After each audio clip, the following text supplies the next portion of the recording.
അപ്പൊ ഊട്ടിയിലെ ഒരു പുതിയ സംഭവമാട്ടത് നമ്മളെ പൈൻ ഫോറസ്റ്റില് നിർത്തിയാല് ഇവിടെ പാർക്കിംഗ് കൊടുക്കണം. അപ്പൊ അതെല്ലാരും ശ്രദ്ധിച്ചോ. ഒരു ഫോട്ടോ എടുക്കാൻ നിർത്തിയാണ്. അപ്പൊ ഫോട്ടോ എടുക്കാൻ നിർത്തിയാല് ഇവിടെ പാർക്കിംഗ് ചാർജ് ഉണ്ട്. എത്ര ചാർജ് എന്നറിയില്ല, നോക്കട്ടെ. മൂപ്പർ ഇങ്ങോട്ടേക്ക് വരും. അപ്പൊ എല്ലാ വണ്ടിക്കാരും ശ്രദ്ധിക്കണം. മൂപ്പർ എഴുതുന്നുണ്ട്. ആ മൂപ്പരോട് പറഞ്ഞ ഈ കാര്യം ഒരു ഫോട്ടോ എടുക്കാനാണ്. പക്ഷെ ഈ ഒരു ദാശന്യം ഇല്ല സംഭവം.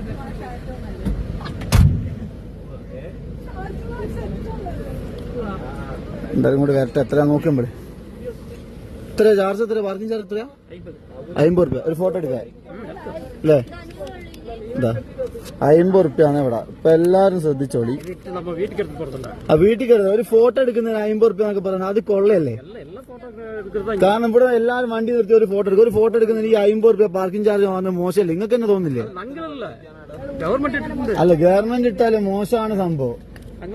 എത്ര വണ്ടി വരുന്ന ഒരു വണ്ടീനോട് ഇപ്പൊ 50 റുപ്യ വെച്ച് നിങ്ങൾ എത്ര ആവുത്? ചെറിയ വണ്ടിക്ക് 25 അല്ലേ? അപ്പൊ എല്ലാരും കേട്ടിക്കല്ലേ? ഇതൊക്കെയാണ് സ്ഥിതി. ഓക്കെ, അപ്പൊ താങ്ക് യു. എന്നാല് ഞാൻ എന്തായാലും എല്ലാവരും എത്തിക്കട്ടെ.